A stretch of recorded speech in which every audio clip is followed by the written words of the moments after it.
갈릴리 겨자나무 교회 교회 여러분 반갑습니다. 오늘은 사순절 마지막 주일이자 종려 주일입니다. 이제 우리가 다 함께 묵도하심으로 종려 주일 예배를 하나님께 드리겠습니다.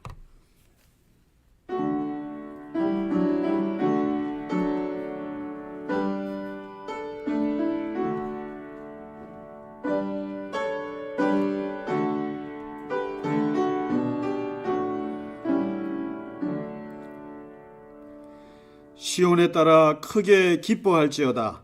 예루살렘에 따라 즐거이 부를지어다. 호산나 다윗의 자손이여 찬송하리로다.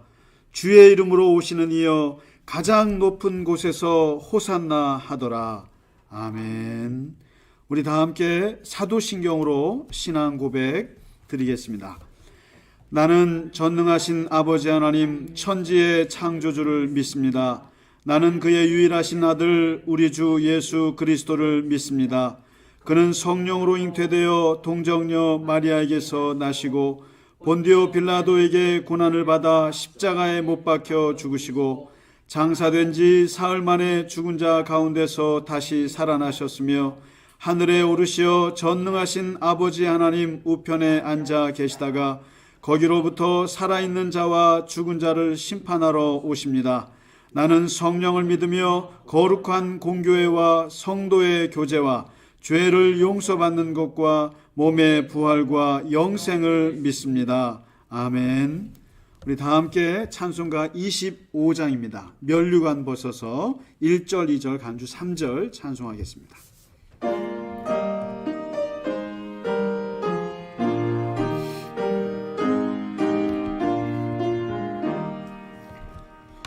면류관 벗어서 주 앞에 드리세. 저 천사 기쁜 노래가 온 땅에 퍼지네. 내 혼아 깨어서 주 찬송하여라. 온 백성 죄를 속하신 만왕의 왕일세. 면류관 벗어서 주 앞에 드리세. 그 손과 몸의 상처가 영광 중 빛나네. 하늘의 천사도 그 영광 보고서 고난의 신비 알고자 늘 흠모하도다.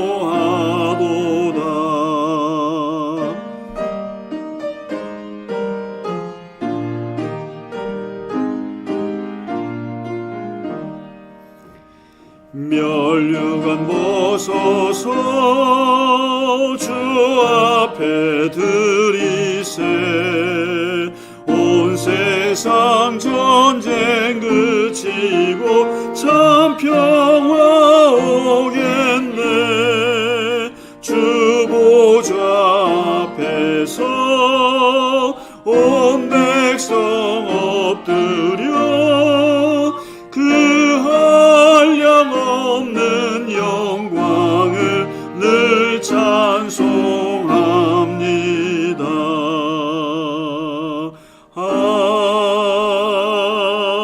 아멘.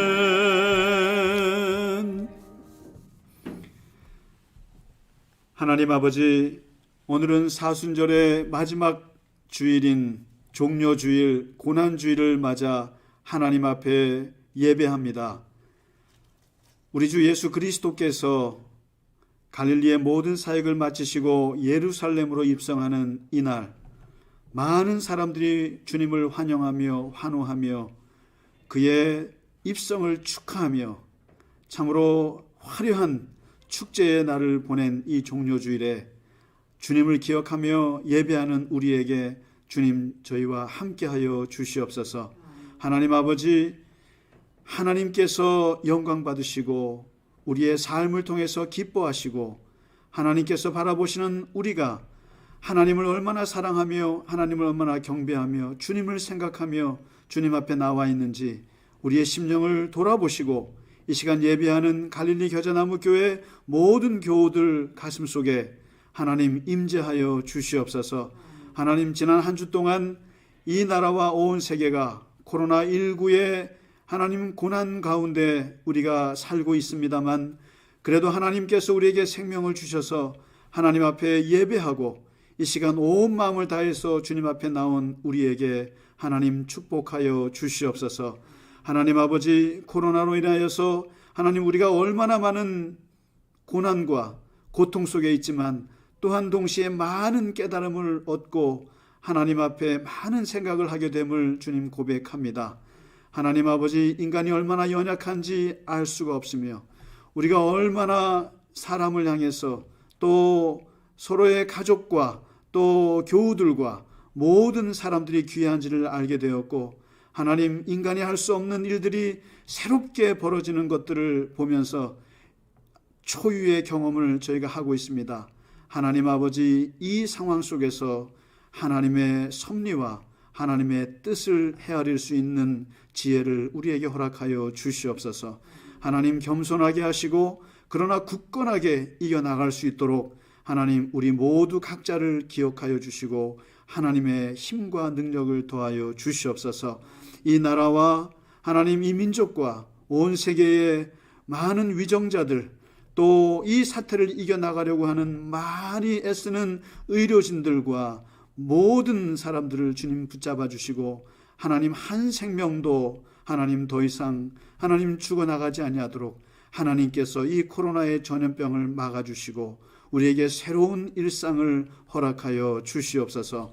아버지 하나님, 특별히 갈릴리 겨자나무 교회 교우들 한 분 한 분 붙잡아 주시옵시고 하나님께서 어디에 있든지 늘 건강으로 지켜주시옵시며 하나님의 교회로 하나님 서서히 준비하는 저희들에게 아버지 하나님 능력을 주시고 하나님의 나라를 앞당겨 갈 수 있는 갈릴리 겨자나무 교회가 될 수 있도록 하나님 함께하여 주시옵소서.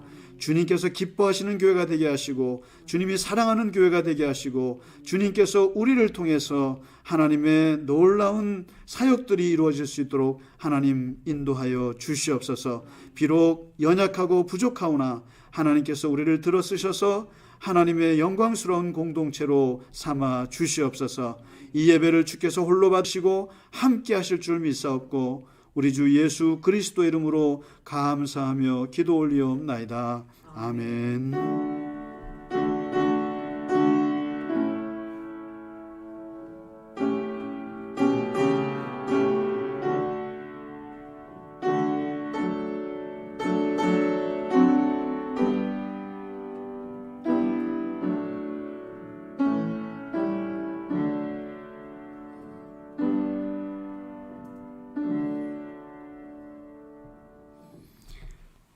우리 찬송가 94장입니다.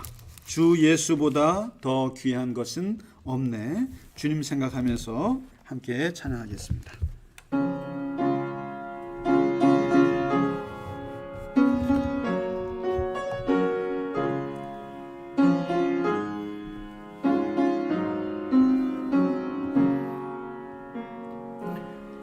주 예수보다 더 귀한 것은 없네.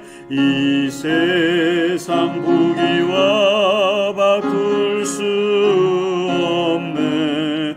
영죽을 내 대신 돌아가신 그 놀라운 사랑 잊지 못해. 세상 즐거움 다 버리고 세상 자랑 다 버렸네.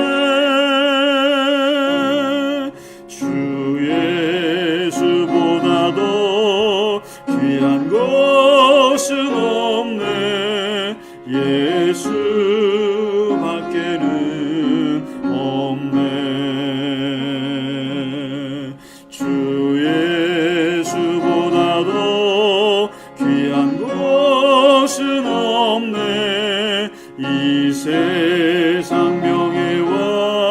바꿀 수 없네. 이전에 즐기던 세상 일도 주 사랑하는 나 뺏지 못해. 세상 즐거움 다 버리고 세상 자랑 다 버렸네. 주 예수보다 더 귀한 것은 없네. 예수밖에는 없네.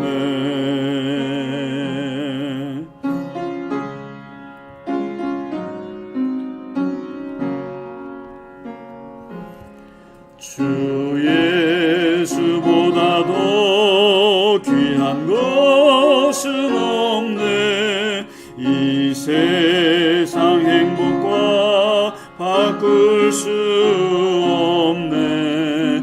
유혹과 핍박이 몰려와도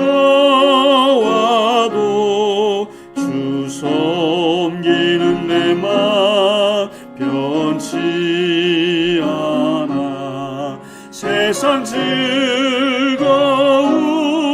다 버리고 세상 자랑 다 버렸네.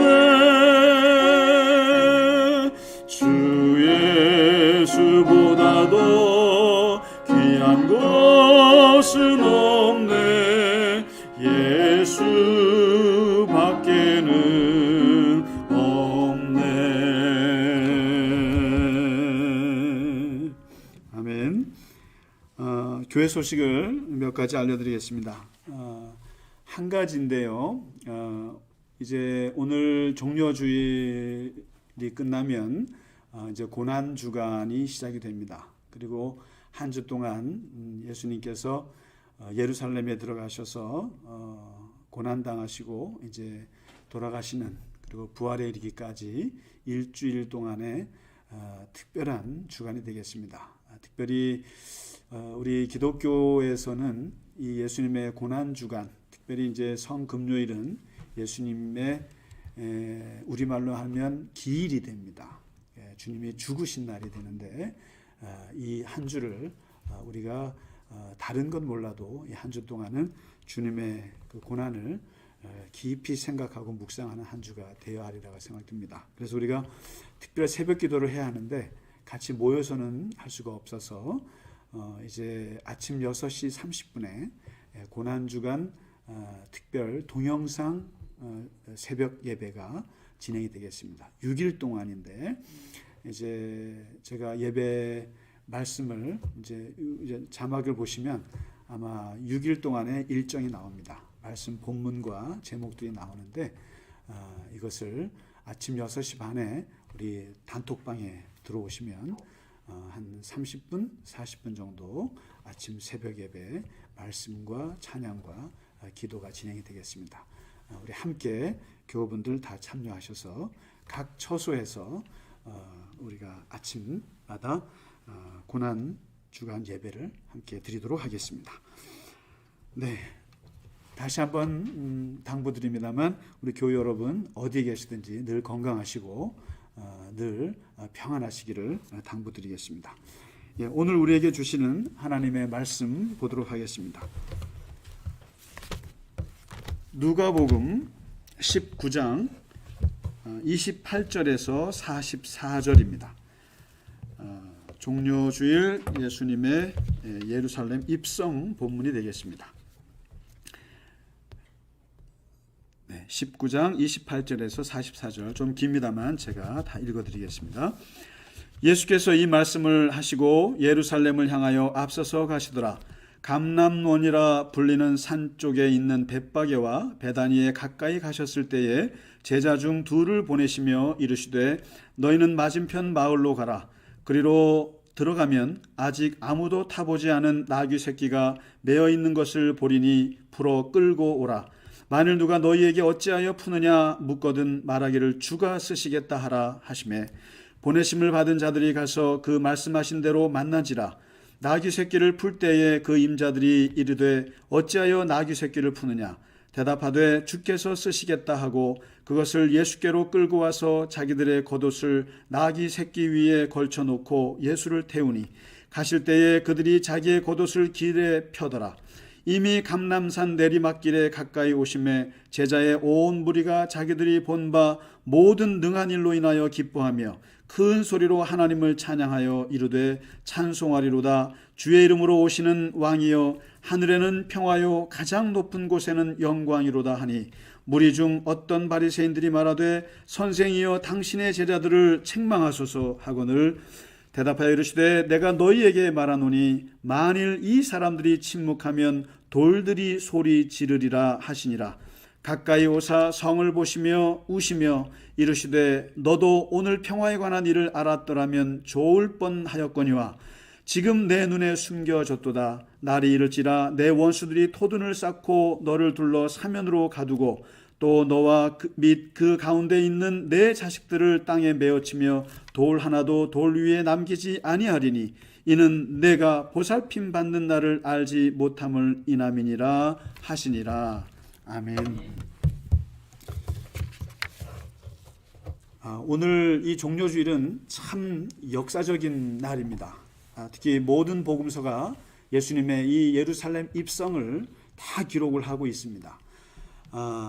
종료주일 하면 이게 전쟁에서 승리해서 개선하여 돌아오는 왕이나 또 그 장군을 환영한다고 해서 종려주일이라고 합니다. 종려나무를 흔들었다고 해서 그래서 이걸 도미니카라고 합니다. 그리고 군중들이 호산나 다윗의 자손 예수여 우리를 구원하소서 하고 호산나라고 외쳤다고 해서 이 도미니카 호산나 주일이라고도 합니다. 그리고 무엇보다도 예수님의 입장에서는 이것이 고난이 시작되는 첫 주일이라고 해서 도미니카 파시오스, 패션, 고난의 주일이라고도 합니다. 주후 30년 4월 2일에 이루어졌던 역사적인 날입니다. 오늘이 4월 5일이죠. 오늘 주일인데 4월 2일에 있었던 일이고 이스라엘의 가장 중요한 축제인 유월절 6일 전에 있었던 일요일입니다. 복음서의 그 오리지널이라고 할 수 있는 마가복음에 보면 예수님의 인생의 동선이 세 가지로 나옵니다. 1장에서 8장까지는 갈릴리에서 사역하신 게 나옵니다. 예수님께서 갈릴리에서 가르치시고 하나님 나라를 선포하시고 치유하셨던 그 동선이 있고, 그리고 이제 8장에서 한 11장까지는 예루살렘으로 진출을 하십니다. 예루살렘으로 가시는 길에 있었던 제자들과 교육하고 대화하고 또 뭐라고 또 책망도 하셨던 일들이 그때 이루어집니다. 그리고 마지막 인생의 동선이 언제냐면은 예루살렘의 한 주간입니다. 예루살렘에서 마지막 인생을 보내시는데 이제 마침 예수님께서는 쉽게 말해서 저 시골에서 어떻게 보면 뭐 강원도라고 해야 될까요? 어디라 그쪽에서 굉장히 사역을 하시다가 유명세를 타셨죠. 그러다가 예수님께서 서울로 올라오시는 겁니다. 쉽게 말하면 서울이야말로 모든 문화와 정치와 또 종교의 이제 중심인데 그 중심으로 들어오시는 건데 예수님께서 바로 이 예루살렘으로 들어오시는 거예요. 근데 그것도 언제 들어오느냐? 6월절에 들어오신다는 겁니다. 아주 시간도 잘 맞추셨어요. 왜 6월절이냐면은 6월절에는 예루살렘에만 거의 15만 몇 명의 사람들이 모입니다. 예루살렘 시민 2만 5천 명, 그리고 해외에서 동포들이 들어오는데 거의 12만 5천 명이 들어와요. 그러면 한 15만 명이 되는 그 작은 예루살렘 성에 모여서 한 달 동안 또는 짧게는 일주일 동안 그 텐트를 치고 그 해방절을 기념하면서 옛날 출애굽의 그 6월절을 기억합니다. 그런데 로마 식민지 상황에서 이 6월절은 이 많은 민중들의 많은 이스라엘 백성들에게는 가슴 설레는 축제예요. 이때 엄청난 사람들이 예루살렘에 모여서 이번에는 혹시 독립이 오려나, 이번에는 혹시 로마로부터 우리가 벗어나려나, 그러면서 가장 민중의 봉기가 일어나기 쉬운 때가 이 6월절이에요. 그래서 이 총독이나 대제사장이나 그런 군인들이 가장 긴장할 때가 언제냐면 바로 이 종려주일 이 시점이에요. 6월절에 민중봉기가 일어날까 봐 굉장히 무서워했던 때인데, 이때에 가장 핫 이슈가 있었어요. 뭐 정치적인 이슈가 됐건 종교적인 이슈가 됐건 핫 이슈가 뭐였냐면 바로 예수였습니다. 예수가 그리스도인가? 저 갈릴리 촌 그 동네에서 그렇게 잘 나가던 예수가 이제 예루살렘으로 입성해서 그가 이제 본색을 드러낸다는데, 도대체 그가 메시아인가? 아니면 그가 우리를 구원할 유대인의 왕으로 등극할 것인가? 많은 사람들의 그 관심이 예수님께로 몰려 있었습니다. 그야말로 블록버스터급 인파들이 몰려 있는 곳에 모든 관심이 예수님께로 집중된 거죠. 그래서 이것을 하버드 대학교의 하비콕스 교수는 뭐라고 표현했냐면, 마치 비행기가 이륙하기 위해서 한참 활주로를 가다가 가속이 붙어서 붕 뜨면 그때는 더 이상 돌아설 수 없는, 되돌이킬 수 없는 불퇴 시점이다라고 했습니다. 불퇴 시점, 돌아설 수 없는. 이미 예수님은 이제 갈릴리를 접고 예루살렘으로 들어와서 더 이상 그의 인생에 돌아설 수가 없는 시점이 바로 오늘 종려주일이라고 하는 것입니다. 예수님이, 우리는 그냥 신앙으로 보니까 그렇다고 보지만, 사실 그 당시에 객관적으로 역사를 기록했던 요세푸스라는 유대인 역사가가 있는데, 그 사람은 예수님을 몰라요. 그 모르는 사람인데도 이 사람이 유대 고대사라고 하는 그 역사책, 아주 많은 신학자들이나 신학생들이나 목사들이 중요하게 읽는 책인데, 거기에 예수님을 소개하는 게 나옵니다.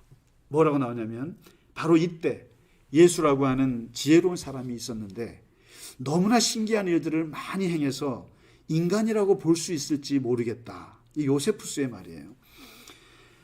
그는 사람들에게 기쁜 마음으로 진리를 받아들일 수 있도록 기가 막히게 가르치는 선생이었다.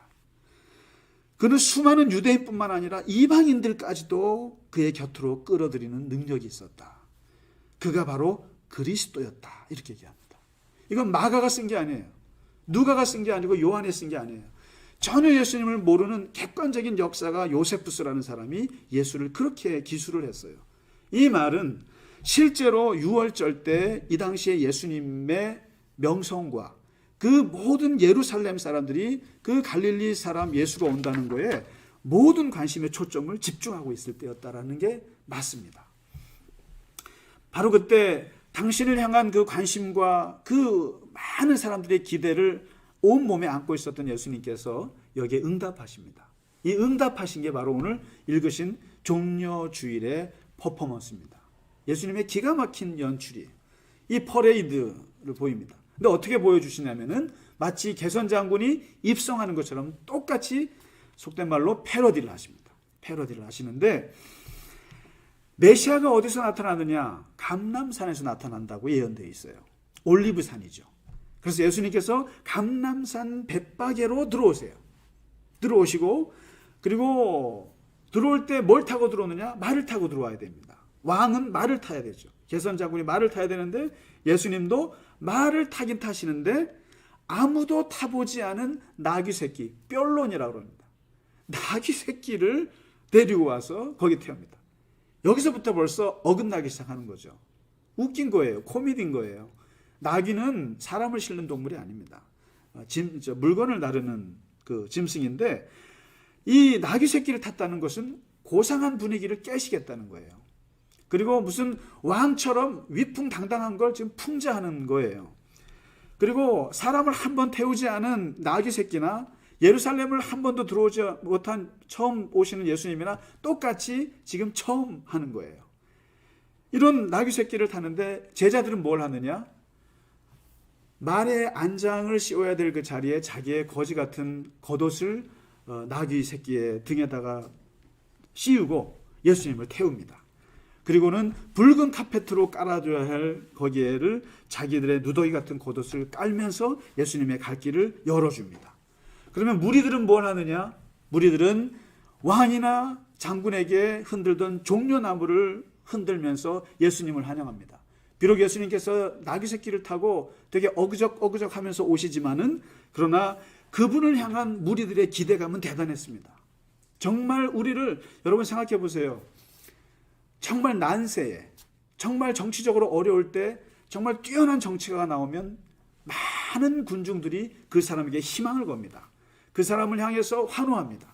그리고 그 사람이 이 정치의 중심으로 들어올 때 드디어 이제 우리에게 뭔가 희망이 온다고 생각합니다. 똑같습니다.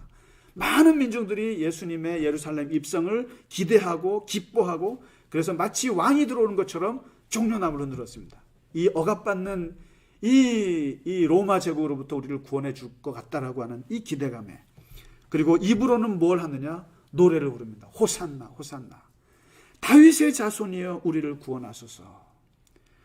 이것이 뜻이죠. 근데 누가복음에는 하늘에는 평화요 가장 높은 곳에 평화가 임할 것이다, 그런 놀라운 찬송을 하면서 하는데, 한마디로 말하면 예수를 왕으로, 이런 뜻입니다. 예수를 왕으로. 그리고 이스라엘 독립 만세예요. 이스라엘 독립 만세. 총독이 보고 있고 많은 병사들이 보고 있지만 거기에 이스라엘 독립 만세를 외치는 거죠. 호산나. 근데 이 광경이 아주 불편한 사람들이 있었다고 오늘 기록합니다. 너무너무 불편한 거예요. 바로 바리새인들이고 종교 지도자들입니다. 그 갈릴리에서 기가 막힌 가르침으로 이 명성을 얻었던 예수님께서 이제 종교의 본토라고 할 수 있는 예루살렘. 여러분, 예루살렘은요 갈릴리하고 달라요. 예루살렘은, 갈릴리는 열려 있어요. 거기는 오픈 마인드예요, 갈릴리는. 근데 예루살렘은 유대 정통하면서 꽉 막혀 있는 종교 기득권자들이 가득한 곳이 예루살렘입니다. 바리새인들, 서기관들, 그리고 대제사장들, 이런 사들이 가득한 곳인데, 이 예수를 보고 뭐라고 그러냐면은 당신의 제자들 좀 말리라, 자제시켜라, 이거죠. 시끄럽다는 겁니다.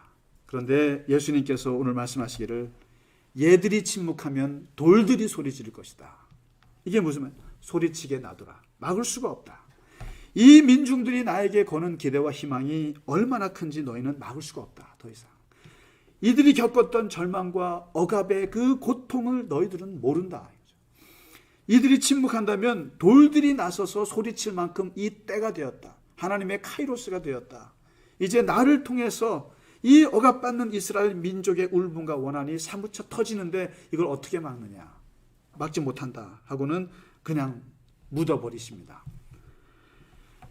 그리고 이제 예수님께서 이 예루살렘 입성을 마치시는데, 여기서 여러분, 종료주일은 참 이상한 날입니다. 이 겉보기에 굉장히 화려한 날이에요. 그리고 비록 나귀 새끼 같은 이 좀 코미디 같은 예수님이 연출을 하셨지만, 분명한 것은 수많은 사람들이 예수님을 보면서 축제를 벌이고 기뻐하는 날입니다. 그런데 이 속으로 들어가 보면 이 날은 참 이해하기 어려운 날입니다. 겉으로 보기에는 축제의 날이에요. 그러나 예수님의 내면으로 들어가셔야 됩니다. 그리고 예수님의 인생의 동선으로 들어가셔야 돼요. 그리고 예수님의 갈릴리에서 계속 예언했듯이 예수님의 운명의 관점에서 들어가 보면 이 날은 죽음으로 가는 첫 길목이 되는 날입니다. 멀리서 보면 희극 같아요. 그런데 가까이서 잡으면 눈물이 마르지 않는 비극의 날이 이 종료주일입니다. 예수님과 제자와 무리와 종교 지도자들, 이 네 그룹이 서로 다른 꿈을 예수님을 통해서 꾸는 날이에요.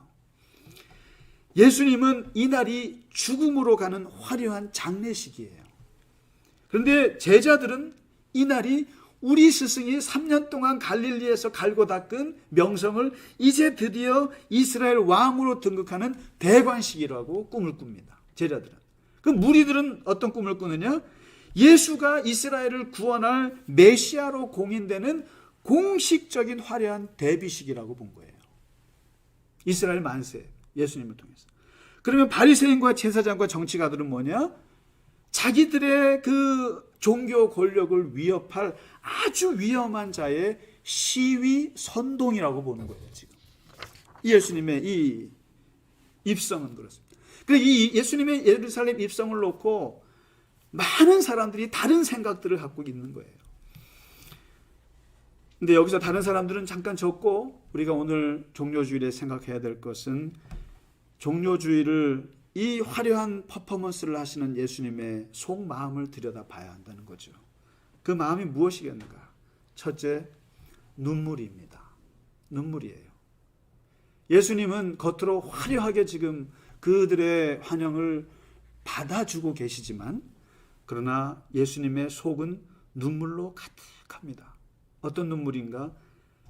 제자들부터 무리들이나 누구도 예수님의 마음을 몰라도 너무 모른다는 거죠.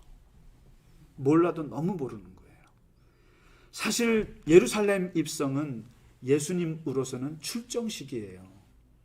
다시 말해서 이제 우리가 내일부터 고난주간 6일 동안 한번 보세요. 예루살렘에서 예수님께서 얼마나 피나게 치열하게 싸우셨는가.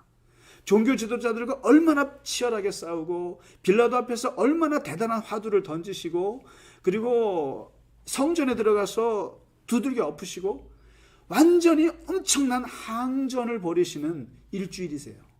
그렇기 때문에 예수님께서는 지금 죽으러 가시는 길이고 출정식으로 가는 건데, 제자들은 전쟁을 마치고 돌아오는 환영식이라고 생각한다는 거죠. 몰라도 너무너무 모르는 거예요. 너무너무 모르는 거예요.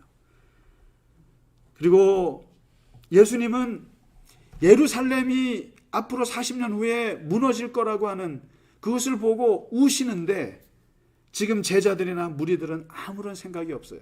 여러분, 실제로 오늘 42절에 보시면 예수님께서 우신다는 장면이 나옵니다.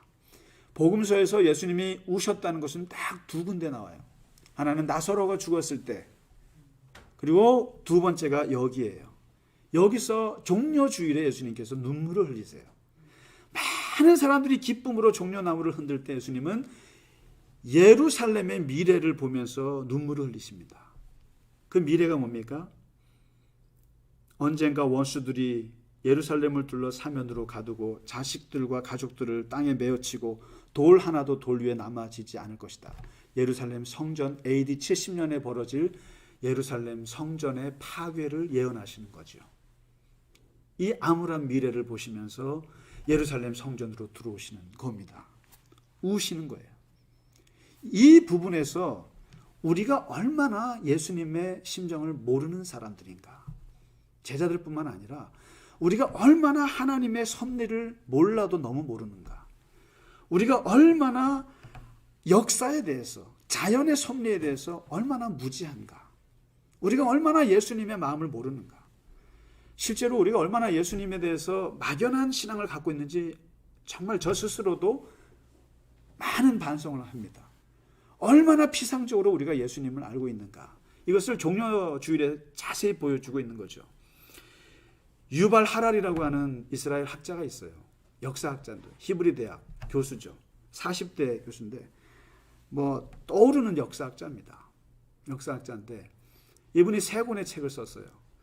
근데 제가 몇 년 전에 그 사피엔스하고 호모데우스, 그리고 21세기의 21가지 재현이라는 이 3권을 다 읽어봤는데, 특히 호모데우스를 참 재밌게 읽었어요. 저는 목사라 호모데우스, 이 신적 인간이라는 거에 관심이 있어서 봤는데, 여기에 1장에 보면 이런 말이 있었어요. 인간의 새로운 의제, 새로운 이슈가 무엇이냐. 수천 년 동안 내려왔던 3가지 이슈가 있었다는 거예요. 그 인류가 하여튼 극복하지 못했던 그 가장 최고의 의제가 3가지인데, 기근, 그 다음에 역병, 셋째가 전쟁. 기가 막힌 의제죠. 이거는 성경에서도 하나님께서 우리를 심판하실 때 쓰셨던 3가지 방법이 기근, 역병, 전쟁이죠. 근데 인류가 이 3가지를 극복하기 위해서 얼마나 노력을 했는지 모른다는 거예요. 그런데 21세기에 이른 지금 우리 인류는 이 과학 문명으로 이 3가지를 다 해결했다는 거예요. 기근, 오늘날에는 기아로 죽는 사람보다 비만으로 죽는 사람이 훨씬 많대요. 통계를 했어요. 100만 명이 굶어 죽는다 그러면 300만 명이 배불러 죽는다는 거예요. 그러니까 기근 해결했다는 거예요. 생명공학의 발달로 전염병도 다 통제 가능해졌다는 거예요. 그리고 전쟁도 웬만한 국제정치가 이제 통제장치가 잘 돼 있어서 함부로 전쟁을 못한다는 거예요. 그러면서 이제는 새로운 시대에 새로운 의제를 테이블에 올려야 된다는 거예요. 그게 뭐냐면 세 가지. 인간은 죽지 않을 수 있는 불멸, 죽음을 극복하는, 노화를 방지하고, 그래서 죽음의 최후라고 하는 챕터가 있어요. 그리고 행복이라는 의제. 그 다음에 인간이 얼마나 신처럼 살 수 있는가, 신성, 불멸, 행복, 신성, 이 세 가지 타이틀을 올려야 된다는 거예요. 그래서 제가 그때 너무나 참 재밌게 읽었고 인상적으로 읽었어요. 아, 그렇구나. 이제 앞으로 우리가 죽음도 극복하는 시대가 오는구나. 우리가 이제는 행복을 위해서 살아야 되는구나. 인간이 신처럼 살아야 되는구나. 참 재밌는 도전이구나 했는데 이번에 다시 봤어요. 그런데 이번에 이 책을 보면서 이 사람 참 낭만적인 사람이구나. 세상을 몰라도 너무 모르는구나. 지금 코로나19에 우리가 통제하고 있나요? 통제 못하죠. 얼마나 속수무책으로 벌써 확진자가 100만 명이 넘어섰잖아요. 5만 명이 세계적으로 죽어가고 있어요. 미국 같은 경우는 안치실이 없어서 냉동 탑차에 그 시신들을 모시고 있습니다. 이게 지금 인류 문명이 발달해서 인간의 전염병을 우리가 통제하고 있는 건가요? 통제 못하잖아요. 이게 뭘 말합니까? 오늘 예수님께서 가시는 그 길을 향해서 인간들이 각자 생각하는 것이 있지만 너무나 피상적이라는 거예요. 우리는 하나님의 섭리에 대해서 너무나 모른다는 거예요. 우리가 너무나 하나님의 그 뜻을 너무나 모르고 피상적이라는 거예요. 이 유발 하라리 같은 이 똑똑한 학자도 내다보지 못하는 거예요. 그냥 전염병 하나가 인류를 얼마나 쓸어버리는지. 이번에 단톡방에 올라온 글 보니까 기가 막힌 글을 봤어요. 이 바이러스 하나가 기업들이 해내지 못했던 세금 낮추고 면제, 무이자, 투자기금 끌어모으는 거 다 했다는 거예요. 유류 가격 낮추고 사회보장 강화되고 매연 공기가 줄어들고 시간이 갑자기 생겨서 뭘 해야 될지 모르겠고 일이라는 것이 그렇게 중요하지 않을 수도 있다는 것을 깨닫게 하고 새로운 인간의 가치관을 바꿔놓고 있다는 거예요. 오늘 종려주일에 예수님의 마음과 제자들의 생각은 이렇게 다른 것처럼 우리가 한 번쯤은 얼마나 예수님에 대해서 잘 모르고 있는가. 예수님은 지금 죽음으로 가시는 것이고 싸움터로 가고 계신데 우리는 그분을 놓고 환영하고 기뻐하고 즐거워하고 낭만적으로 예수님에게 기대를 걸고 있는 거 아닌가. 사실 우리의 신앙이 이번 코로나 바이러스를 통해서 좀 더 철저할 필요가 있다는 생각이 듭니다. 예수님에 대한 신앙도 좀 더 정확하게 해야 될 때가 아닌가 싶고 좀 더 예수님에 대해서 우리가 더욱더 철저하게 알아가야 될 때가 아닌가 싶습니다. 그리고 두 번째 예수님의 내면의 깊은 심정을 바라본다면 두 번째는 눈물과 함께 고독이라는 것을 읽을 수 있습니다. 고독입니다. 생각해 보세요. 나는 지금 죽으러 가는데 사람들은 다 환영하고 있어요. 환영하고 기뻐하고 왕이 될 거라고 생각하고 있어요. 그러면 어떤 감정을 느낍니까? 외롭죠. 외롭습니다. 자기가 3년 동안 키웠던 제자들도 아무도 모르고 있어요. 외로우실 겁니다. 그래서 우셨죠. 그런데 예수님께서는 여기서 그치지 않으셨다는 거예요. 우리는 외로움을 겪게 되면 항상 사람을 찾습니다. 위로해 주기를 바라요. 뭔가 사람들로부터 격려를 받기를 원합니다. 그런데 여기서 예수님께서 외로움을 놓고 예수님의 방향은 보통 사람들하고 달리 가세요. 왜냐하면 그 외로움을 더 깊은 고독 속으로 끌고 가십니다. 이것을 영어로 한다면 우리가 외로움은 loneliness라고 그러잖아요.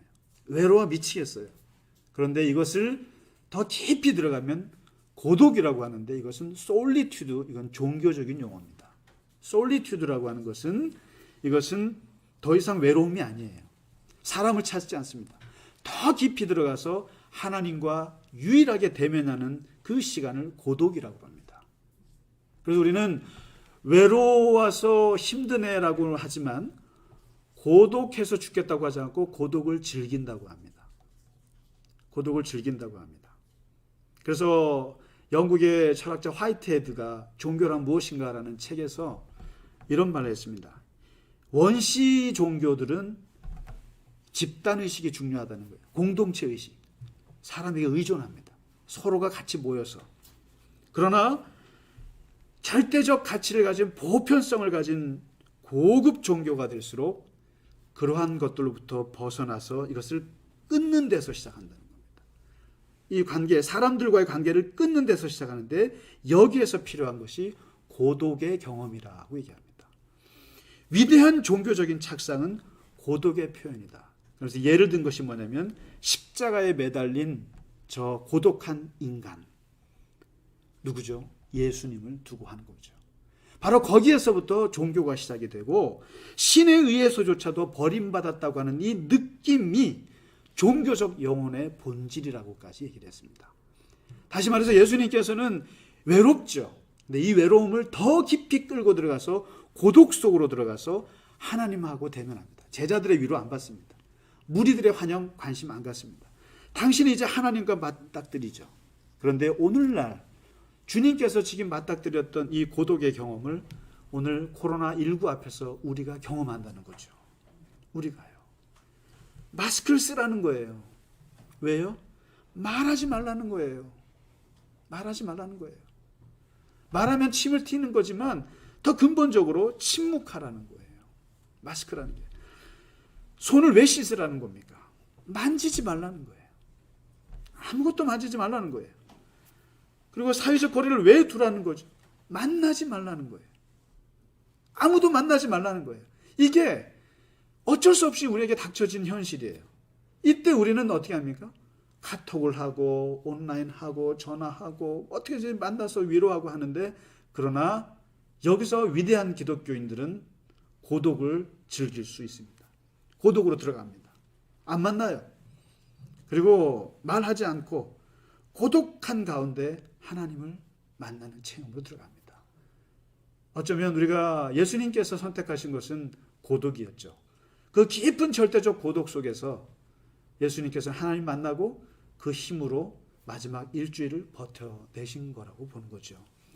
우리가 종료주일을 맞이해서 예수님의 이 눈물 그리고 예수님의 이 고독이 우리에게 새로운 힘이 된다는 것을 한번 깊이 깨달으면서 종료주일을 우리가 지나가시면서 이제 한 주 동안 주님과 함께 그 고독과 함께 고난주간을 우리가 함께 동행하기를 주의 이름으로 간절히 바랍니다.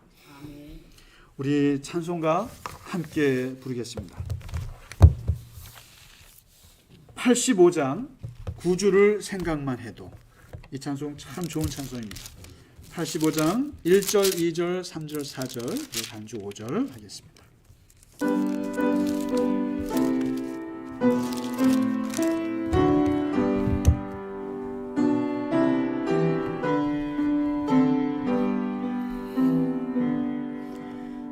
구주를 생각만 해도 이렇게 좋거든. 주 얼굴 배울 때야 얼마나 좋으랴. 만민의 구주 예수의 귀하신 이름은 천지에 있는 이름 주 비할 데 없도다. 자에게 하는 자에게 소망이 되시고 구하고 찾는 자에게 기쁨이 되신다. 예수의 넓은 사랑을 어찌다 말하랴. 주 사랑 받은 사람만 그 사랑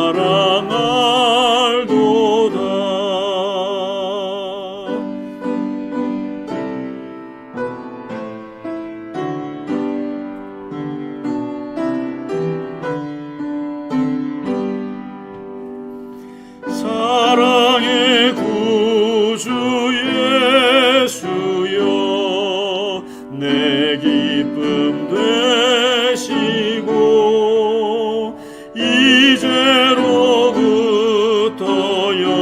영원히 영광이 되소서.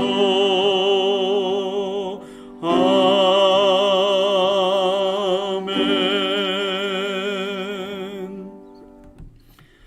하나님 아버지, 당신의 아들 예수 그리스도를 이 땅에 보내주시고 갈릴리에서의 사역을 마치시고 예루살렘으로 입성하시는 이 종료주의를 지키게 하심을 감사합니다. 주님이 예루살렘으로 입성하실 때의 그 심정이 어떠했는가를 오늘 말씀을 통해서 기억합니다. 많은 사람들의 기대와 환호를 응해 주시면서도 당신의 깊은 마음속에 눈물과 고독으로 죽음의 길로 가시는 주님의 그 마음을 오늘 헤아려 보았습니다.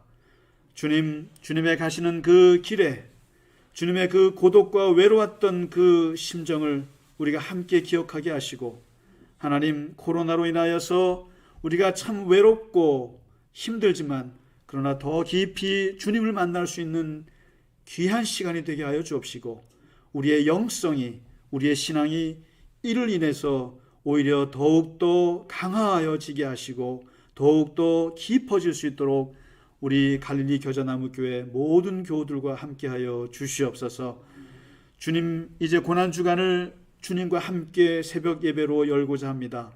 하나님께서 주님의 가신 길을 우리가 묵상하며 기억할 때 주님, 저희들에게 힘을 주시고 주님의 가신 그 십자가의 길에 함께 동참할 수 있는 귀한 모든 제자들이 될 수 있도록 주님, 우리를 축복하여 주시옵소서.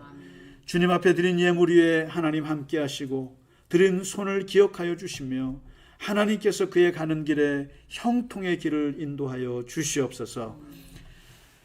이제는 우리 주 예수 그리스도의 크신 은혜와 하나님 아버지의 지극하신 사랑하심과 성령의 감화 감동 위로 동행하심이 종료주의를 맞아 예루살렘으로 입성하시는 주님의 그 길을 따라 함께 가고자 하는 우리 갈릴리 겨자나무 교회 모든 교우들과 그들의 가정과 일터와 사업 위에, 그리고 이 나라와 이 민족 위에, 온 세계 위에 늘 함께 하옵시기를 간절히 축원하나이다. 아멘.